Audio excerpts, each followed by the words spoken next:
नमस्कार, मैं हूं अनुराग मालवी और मेरा वार्ड मेरी बात में आज आईएनएच हरिभूमि की टीम पहुंची है वार्ड 27 में। दरअसल वार्ड 27 की हम बात करें तो ये उन वार्ड्स में शामिल है जहां पर वार्ड लेवल की सियासत भी जो है वो हमेशा चर्चा में रहती है। जिनके साथ हम बात करेंगे, पहले उन मेहमानों से परिचय करा देते हैं, फिर बताएंगे कि क्यों ये वार्ड हमेशा चर्चा में रहा है और फिर बात करेंगे हम इस बात की कि इस वार्ड का विकास वाकई कितना हुआ है। मेहमानों से परिचय कराते हैं। सबसे पहले जो वार्ड 27 की पार्षद हैं विनू सक्सेना जी, वो हमारे साथ हैं। आपका स्वागत है विनू जी। कमलेश खातरकर जी हैं, युवा जोश है, युवा तरनाई है, उनसे हम बात करेंगे। और साथ में जो इस वार्ड को लंबे समय से इसकी अलग अलग पीढ़ियों को देखते आए हैं वो हैं हमारे साथ में रमेश जोशी जी, जो सीनियर सिटीजन समूह है यहाँ का, उसके अध्यक्ष हैं। आप सभी का स्वागत करते हैं। शुरुआत करते हैं हमेशा ही जो है, वैसे तो शुरुआत होती है, बात ये होती है कि सबसे पहले नारी और उसके बाद की बात, लेकिन चूंकि सीनियर सिटीजन हमारे साथ में है जोशी जी, तो इस बार हम शुरुआत आपसे करेंगे। सर, आपने देखा इतने सालों में इस वार्ड को कितना बदला, साल दर साल, और क्या क्या बदलाव हुए, क्या क्या छूट गया?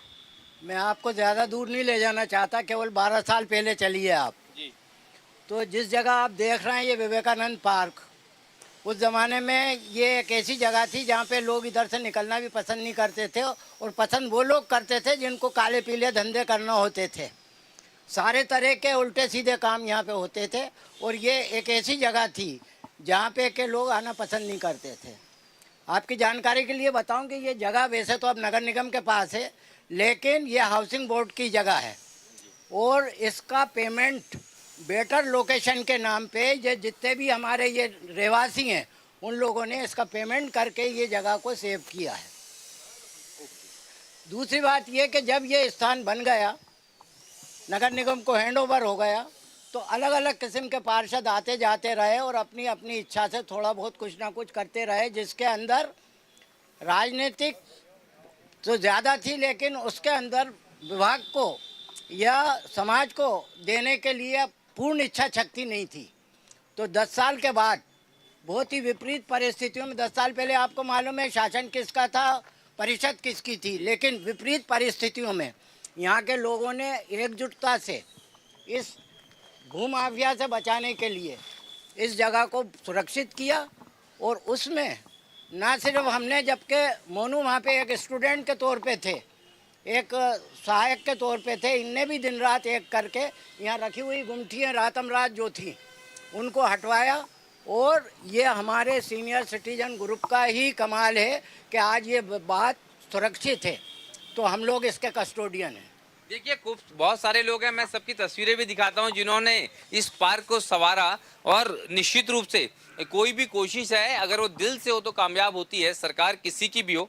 लेकिन फिलहाल विनू जी के लिए मुश्किल ये है कि जो डबल इंजन की सरकार है वो तो बीजेपी की है।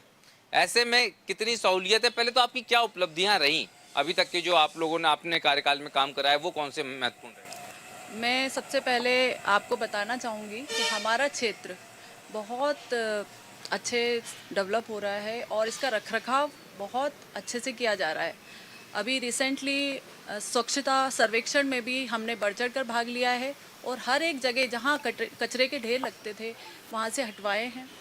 और पूरे कोटरा में सबसे ज़्यादा दिक्कत होती थी, जो पिछले मोनू जी के समय भी और मेरे समय भी सीवेज लाइन की जो दिक्कत होती थी, उसमें हम लोगों ने सीवेज लाइन डलवाई है। यहाँ पर सीवेज और पानी की व्यवस्था, यहाँ आप देखेंगे कमला नगर में हमने अमृत योजना लेकर आए, यहाँ पर नर्मदा जल आ गया। काफ़ी सारी चीज़ें हैं यहाँ के, इस क्षेत्र के जो पार्क हैं वो हमने डेवलप करवाए हैं। यहाँ के रहवासी और सीनियर सिटीज़न, माताओं और बहनों के साथ, सहयोग के साथ हमने मिलकर ये सब सारे कार्य किए हैं। और अलग अलग जैसे कि हमारे कोटरा गांव देख लेंगे आप, कोटरा गांव में पहले कोई भी सुविधा नहीं थी, वहाँ पे रोड की दिक्कत होती थी, सीवेज लाइन की दिक्कत होती थी, पानी की दिक्कत होती थी। इस पर भी हमने विशेष ध्यान दिया है और यथासंभव प्रयास किए हैं। जो मूलभूत सुविधाएं होती है, नल जल सड़क, ये तो अपनी जगह इस पर काम हुआ है, लेकिन कुछ और भी सुविधाएं होती हैं जो शासन की जिम्मेदारी होती है, लेकिन इस वार्ड की ज़रूरत भी होती है, जैसे कि स्वास्थ्य, शिक्षा, इस संदर्भ में यहाँ की क्या स्थिति है?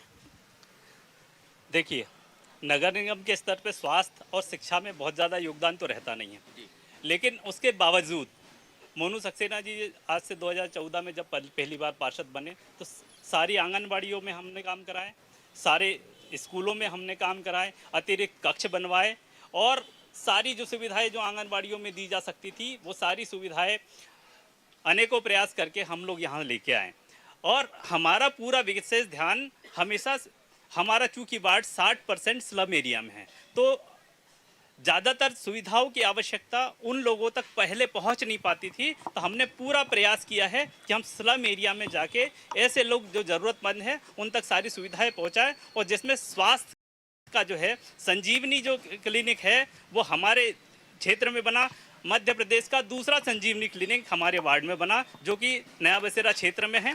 और ऐसी अनेक सुविधाएं हमने दी, ऐसा कोई स्कूल, ऐसी कोई आंगनवाड़ी और ऐसा कोई गली, और मैं तो कहता हूं पिछले 10 साल में वार्ड का ऐसा कोई घर नहीं बचा जहां हमने डेवलपमेंट के काम नहीं कराए।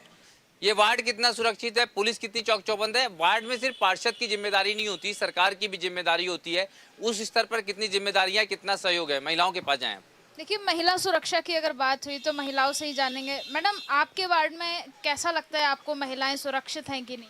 नहीं, अभी जब से मोनू भैया हमारे पार्षद रहे हैं तब से तो काफ़ी सड़क, पानी, बिजली, हर चीज़ से, और जैसे आपने बोला कि नशा, ये जैसे पहले गलियाँ थी, बहुत से लोग जगह जगह बैठे रहते थे, लेकिन आजकल ये सारी चीज़ें बंद हो गई। और जैसे पुलिस कर्मचारियों का अगर कुछ होता भी है तो एक कॉल करेंगे, फटाक से पुलिस आ जाती है। इन चीज़ों में हमें तरक्की मिली है।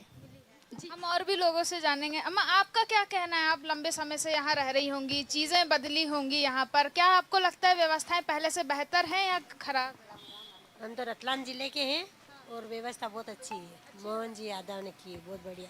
चलिए, हम और भी अंजलि जानेंगे। अंजलि सामने आई हैं क्योंकि ये सारे लोग जो बैठे हैं हमारे साथ में, सीनियर सिटीजन्स, इन्होंने हर पड़ाव को देखा है। उसके बाद फिर पीछे जरूर जाइएगा कितना बदला है, लेकिन वो ये भी समझ सकते हैं कि इस वार्ड में अभी क्या क्या जरूरत है, ये जरूर जानने की कोशिश कीजिए। सर, लंबे समय से वार्ड में रहे हैं, क्या सुविधाएं पहले से बेहतर हुई हैं और ऐसी क्या सुविधाएं हैं जिन्हें बेहतर होना बाकी है? मैं समझता हूँ वार्ड में लगभग सभी समस्याएं हल हो चुकी हैं। वो हमारे जो क्षेत्रीय पार्षद, पूर्व पार्षद मोनू सक्सेना जी रहे, वो वर्तमान पार्षद माननीय श्रीमती बीनू सक्सेना मैडम है, तो मैं समझता हूँ उनके द्वारा इस क्षेत्र में विकास की गंगा बहाई जा रही है। कनेक्टिविटी कैसी है, बसेस की क्या व्यवस्थाएं हैं? बिल्कुल, कनेक्टिविटी की अगर बात करते हैं, लाल बसें हैं, जनता के ट्रांसपोर्ट की बात करें तो कितनी सुविधाएं आपको लगती हैं आपके वार्ड में मिलती हैं? मैडम, यहाँ पे बात की है बस की, तो मैं समझता हूँ कि बस तो एक दो के अलावा बाकी सारी व्यवस्थाएं ठप है एक प्रकार से नगर निगम की तरफ से, ऐसा में। और यहाँ पे रहा सवाल की सुरक्षा व्यवस्था के बारे में, तो नेहरू नगर चौराहे पे एक शराब की दुकान है, उसके लिए हमने काफ़ी प्रयास किया और वो कहीं व्यवस्थित हो नहीं पाई, जिसकी वजह से चौराहे पे निकलना बड़ा मुश्किल हो जाता है। वैसे यहाँ पे जब से हमारे क्षेत्र के पार्षद ने यहाँ पे कारोबार संभाला है, विपरीत परिस्थितियों में, क्योंकि हमारा महापौर है नहीं है, विधायक है नहीं है, इसके बाद भी इस क्षेत्र को डेवलप करके रखना बड़ी विपद परिस्थितियों में ये काम कर रहे हैं। और यहाँ का क्षेत्र का विधिवत जो विकास होना चाहिए था, मूलभूत सुविधाएं, वो जितना संभव हो सकता है हमारे क्षेत्रीय पार्षद ने उन्होंने दिया है। ठीक है, मोनू भाई के पास चलते हैं क्योंकि जब इस वार्ड की बात होती है तो ये नाम जरूर आता है, सबकी जुबान पे भी आता है।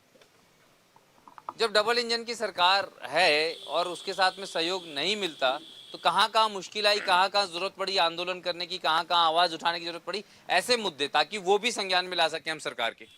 देखिए, मैं सबसे पहले तो INH न्यूज़ चैनल का बहुत धन्यवाद देना चाहता हूं, साथ में हरी भूमि का भी, जिन्होंने इस महत्वपूर्ण पहल को आगे बढ़ाया कि वार्ड की जनता की आवाज़ को भी सरकार के कानों तक पहुंचाया जाए। निश्चित रूप से साधुवाद के पात्र हैं आपकी पूरी टीम।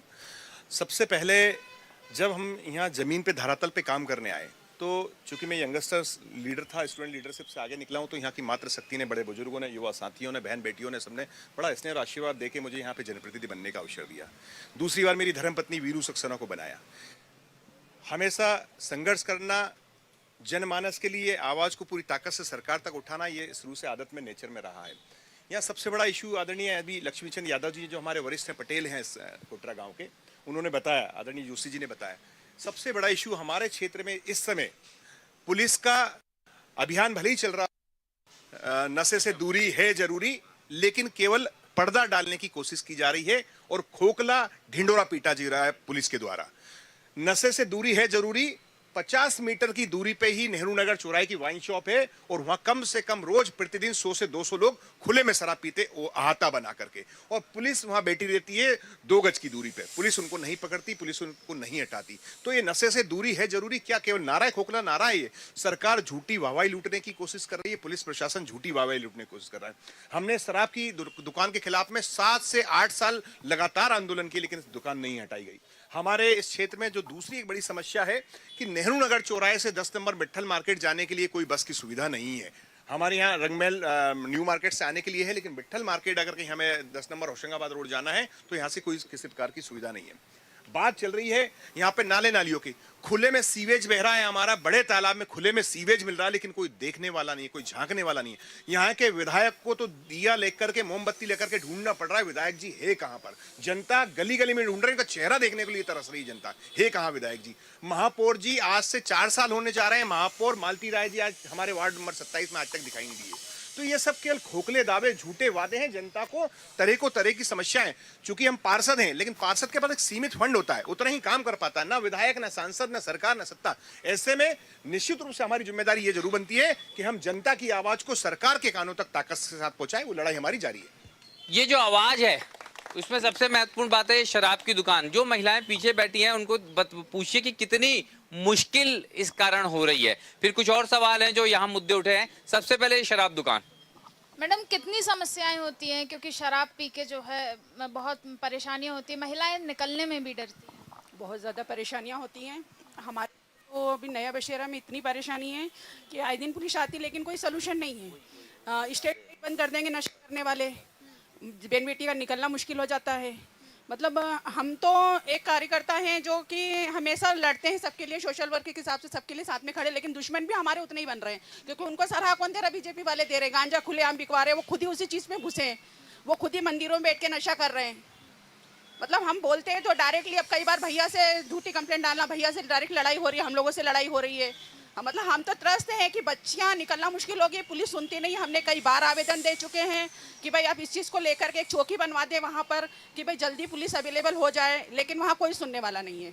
अंजलि, एक और मुद्दा है, पहले पार्षद हैं उनसे भी इस सवाल का जवाब ले लेते हैं, क्योंकि ये हमने भी अनुभव किया है। जब हम निकलते हैं यहाँ सब्जी बाजार भर आता है, गाड़ियाँ हम देखते हैं किस तरह का जाम लगा हुआ है। साथ में अगर आप देखेंगे तो जो डिवाइडर है उसके नीचे पूरे तार लटके हुए हैं, कोई क्रॉस करे तो उसके लिए भी बड़ा खतरा है। इस समस्या को हल करने की कोशिश आपने नहीं की? हमने अपने स्तर पर हल करने की कोशिश की थी। हमने बहुत बड़ा अभियान भी किया था। मोनू सक्सेना जी उस समय पार्षद थे। हम लोगों ने धरना प्रदर्शन किया और काफ़ी लंबी लड़ाई लड़ी, लेकिन प्रशासन जो कि काफ़ी अड़चने आई उसमें, फिर भी हम लोगों ने हिम्मत नहीं हारी। लेकिन मैं आपसे कहना चाहूँगी कि हम फिर से मूवमेंट करेंगे, क्योंकि मैं भी जब निकलती हूँ यहाँ से बुधवार को, तो इतनी ज़्यादा समस्या आती है कि बिल्कुल रोड पर ही दुकानें लगी हैं। मेरे ख्याल से हर साल हर महीने बढ़ती ही जा रही हैं दुकानें। तो इस पर कुछ तो एक्शन लेना चाहिए सरकार को, यहाँ के विधायक जी को। कुछ सजेस्ट करेंगे कि कहाँ स्पेस है जहाँ शिफ्ट किया जा सकता है, जहाँ थोड़ा मार्केट डेवलप किया जा सकता है, बना जा सकता है? यहाँ पहले से ही स्पेस दिया गया है, लेकिन अतिक्रमण के कारण वहाँ पर शिफ्टिंग हो नहीं पा रही है।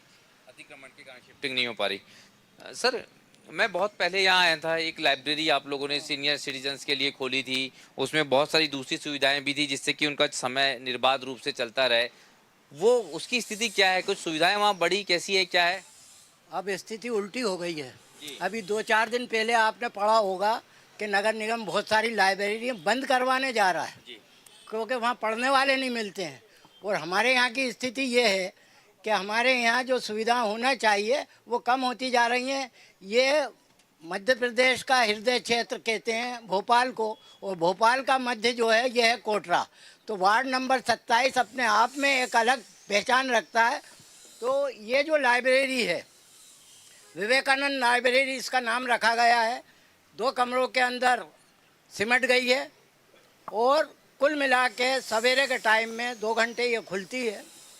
मोनू भाई ने अपने टाइम में बहुत कोशिश की थी कि एक अच्छे हाल के साथ एक बड़ी जगह बन जाए, और उसके लिए जहाँ तक मुझे मालूम है शायद बजट भी सेंक्शन हो गया था, और एक जगह भी मिल गई थी, लेकिन कुछ अड़चनें ऐसी आईं जिसकी वजह से वो लाइब्रेरी का बजट यहाँ से जाटखड़ी चला गया और वहाँ पे एक बड़ी डेवलप लाइब्रेरी हो गई।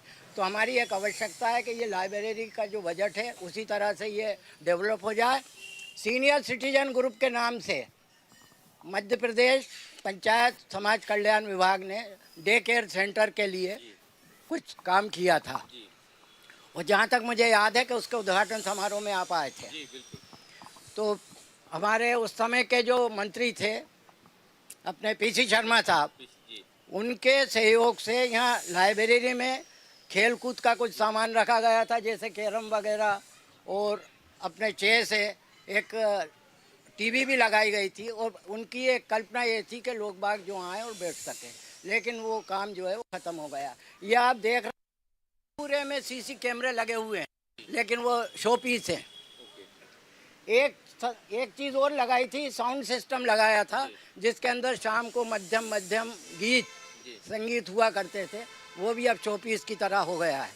तो पता नहीं क्या परेशानियां हैं, हमारे पास सीमित साधन हैं, और बड़ी खुशी की बात है कि आपने ये बात उठाई है, वरना क्या होता है कि जब भी कोई शिकायत की जाए तो पता ये चलता है, जब अखबार में कुछ छपता है तो पीआरओ एक जवाब देता है, अच्छा ऐसा हो रहा है, आपने मेरे संज्ञान में लाया, मैं दिखवा लेता हूँ। ये एक परमानेंट जवाब है जो आपको मिलता होगा।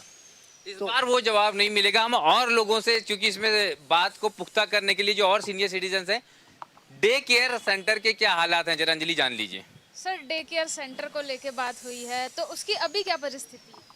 डे केयर सेंटर प्रॉपरली बिल्कुल भी मैनेज नहीं हो रहा है।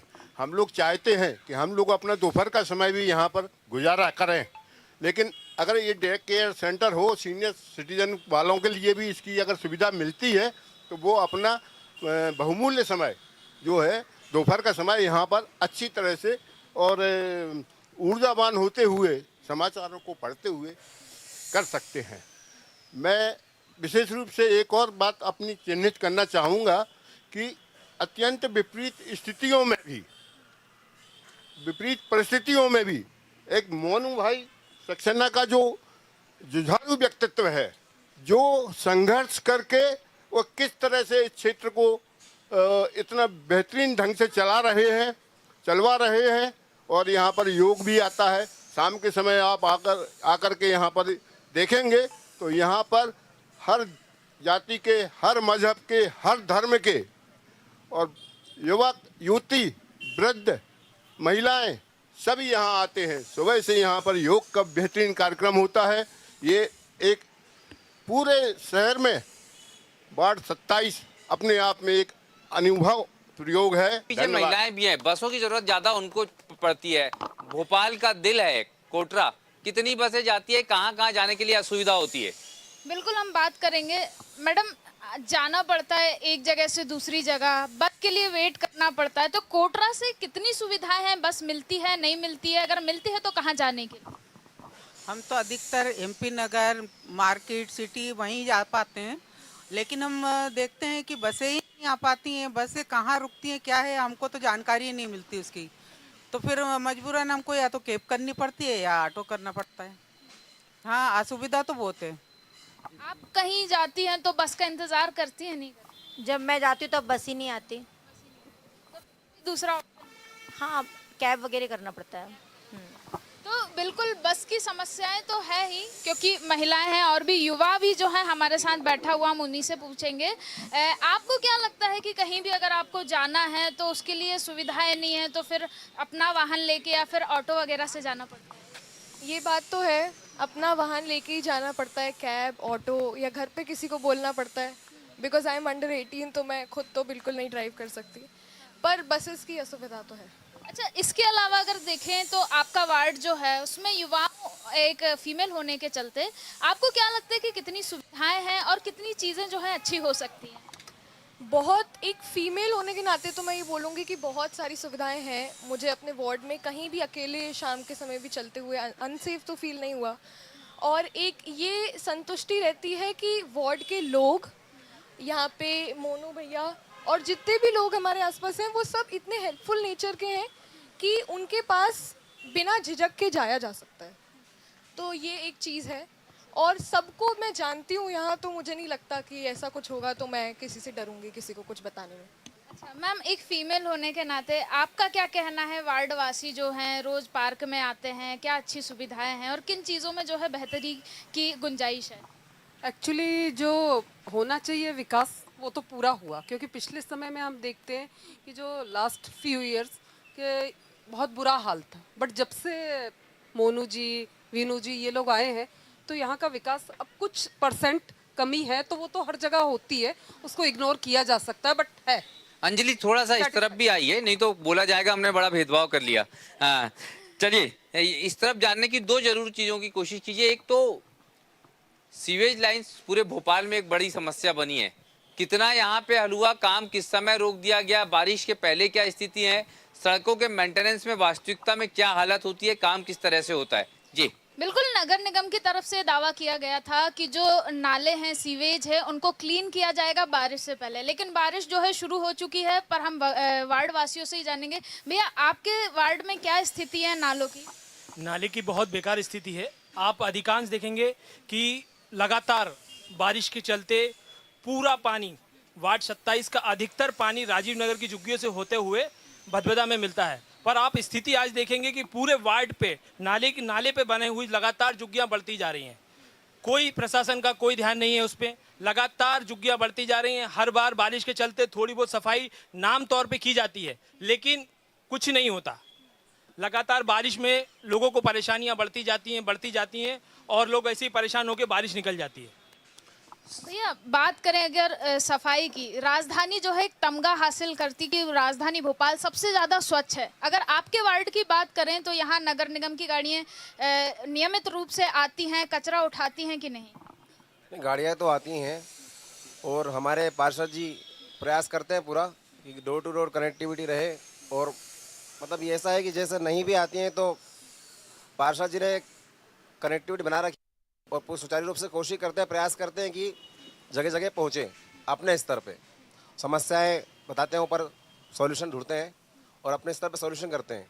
चलिए बहुत चीज़ें ऐसी हैं कि जो मैंने देखा था किसी समय मोनू भाई, यहाँ पर बहुत सारे इनिशिएटिव थे। एक इनिशिएटिव के बारे में पता चल गया, डे केयर सेंटर, उसकी हालत वो हो रही है। संजीवनी क्लिनिक भी बड़े जोर शोर से यहाँ पर खोला गया था। क्या डॉक्टर्स की और स्टाफ की स्थिति है यहाँ पर?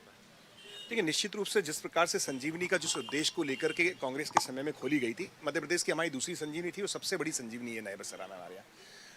वहाँ जितनी जांचों के नाम पर जो उद्देश्य था कि वहाँ पे 52 तरह की जांचें होती है, लेकिन आज किसी प्रकार की कोई जांच अब नहीं होती। वहाँ पे डॉक्टर केवल खाना पूर्ति के लिए बैठे हुए हैं। किसी प्रकार की बहुत ज़्यादा बेहतर दवाइयाँ संख्या बल में नहीं मिल पाती। वहाँ पे इक्का दुक्का सर्दी जुकाम की दवाइयाँ मिल पा रही हैं। आज के जनमानस में माने तो निश्चित रूप से हमारी संजीवनी सरकार के नाते फेल है।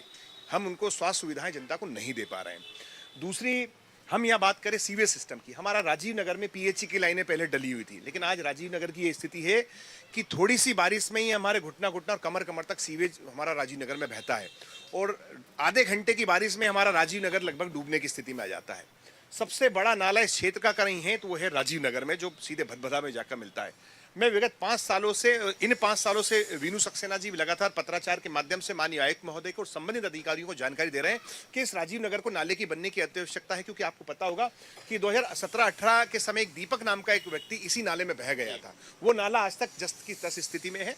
केवल सरकारें आती हैं, ढिंढोरा पीट रही हैं, लेकिन जनता की स्थिति वो की वही है। हम पार्षद के रूप में हमारी जिम्मेदारियों का निर्वहन पूरा करते हैं, लेकिन पार्षद कितनी कर सकता है? सरकार की बल और सरकार की ताकत पे हम लोग बड़ी ताकत से जनता के बीच में जा सकते हैं, काम कर सकते हैं, लेकिन आज की स्थिति में विकास के नाम पर केवल ठेंगा दिखाया जा रहा है जनता को।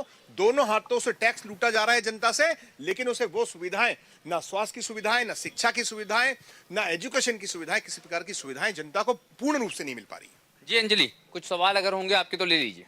यहाँ जितने भी लोग बैठे हैं, मैं उनसे एक ही करना चाहूँगी कि किसी का अगर कोई समस्या है या कोई प्रॉब्लम है, क्योंकि अभी हम सब यहीं पर गैदर हैं, हमारे साथ पार्षद भी हैं, महिलाएं भी हैं, युवा भी है, किसी का भी कोई सवाल है या समस्या तो अपना हाथ ऊपर करेंगे। मेरा एक ही ये समस्या है सबसे बड़ी कि नेहरू नगर पे जो शराब की दुकान है वो हर हालत में हटना चाहिए, क्योंकि वहाँ मेरी खुद भतीजी रहती थी। आज वो मकान छोड़ के वो किराए के मकान में गोमती कॉलोनी में रह रही है। इतना गंदा माहौल है कि वो इस फ्लैट में रह नहीं सकते ऊपर।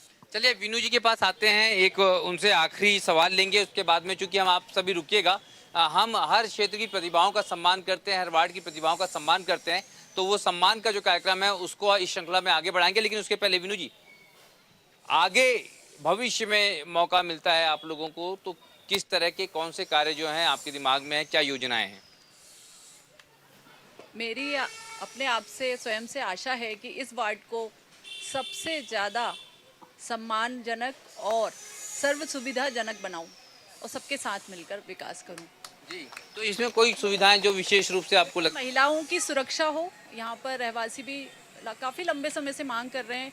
मैं नशे के भी बिल्कुल खिलाफ हूँ और मैं चाहती हूँ कि मेरे क्षेत्र में वार्ड 27 में एक भी शराब की दुकान ना हो और ना ही किसी प्रकार का कोई नशा हो।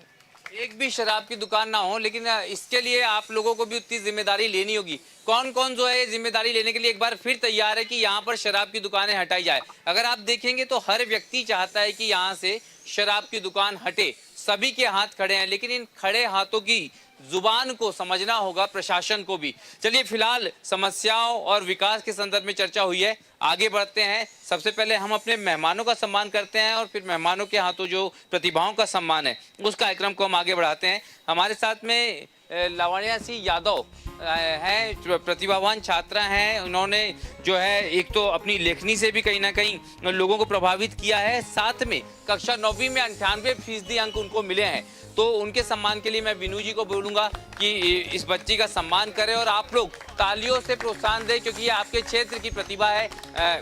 खूब सारी बधाइयाँ आपको और आगे हम इसी श्रृंखला में बढ़ेंगे। इसके बाद में जो हैं जीडी शर्मा जी, वो हमारे साथ हैं, तो हम उनको आमंत्रित करते हैं। शर्मा जी आ रहे हैं। हर्षिता जी यहाँ पर हो, हर्षिता आप आएँ। हर्षिता जी को सम्मानित करने के लिए मैं निवेदन करूंगा जोशी जी से। जोशी जी जो है हर्षिता जी को सम्मानित करेंगे। ये बच्चियां हैं और वैसे भी अब मैं देख रहा हूँ आजकल बच्चियां ही सबसे ज़्यादा नाम रोशन कर रही हैं, अपने घर से लेके अपने क्षेत्र का, अपने देश का। तो खूब सारी बधाई हर्षिता, आपको भी। एक हम जो है मेमो देते हैं इसी के साथ में सारे लोग जो हमारे साथ यहाँ मौजूद हैं उनको कि अपने वादे किए हैं उनको आप पूरा करेंगे। तो इसी के लिए मैं आमंत्रित करता हूं शशिकांत चतुर्वेदी जी को। वो विनू जी को जो है अपना जो है यादगार के रूप में ये सम्मान हमारी तरफ से है और इसको हम इसलिए भी देते हैं कि आप याद रखें जो वादे आपने किए हैं। मैं यहाँ पर हमारे मार्केटिंग हेड मिश्रा जी मौजूद हों, उनको मैं यहाँ पर आमंत्रित करूँगा। मिश्रा जी जो है सीनियर सिटीजन, हमारे मिश्रा जी भी सीनियर सिटीजन ही होते जा रहे हैं धीरे धीरे, बाल जरूर रंग लिए हैं उन्होंने। तो मिश्रा जी को मैं बुलाता हूँ, वो जोशी जी का सम्मान करेंगे यहाँ पर। विक्रांत जी हमारे साथ हैं, विक्रांत जी को हम यहाँ आमंत्रित करते हैं। विक्रांत जी आप जो हैं वो यहाँ पर हमारे कमलेश खतरकर जी का सम्मान करने के लिए मैं आपको आमंत्रित करता हूँ। शर्मा जी अगर समय है तो उनकी मेमोरी मैं मोनू सक्सेना जी को देता हूँ, क्योंकि मोनू जी जो है उसको हैंड ओवर करेंगे। मोनू जी, ये जीडी शर्मा जी जो कि यहाँ के सीनियर सिटीजन है, उम्र उनकी 85 वर्ष है, उनके लिए जोरदार तालियां होनी चाहिए। भले ही वो मौजूद नहीं है लेकिन पूरा वार्ड उनका सम्मान करता है, ये महसूस हम सबको यहाँ पर जरूर होना चाहिए। सम्मान की जो परंपरा है उसको हम यहाँ पर विराम देते हैं। अपने सभी मेहमानों का, खतरकर जी का, विनू जी का, जोशी जी का, आप सभी सिटीजन्स का, महिलाओं का, युवा साथियों का हम यहाँ पर धन्यवाद करते हैं और आपसे मांगते हैं इजाज़त। नमस्कार, धन्यवाद।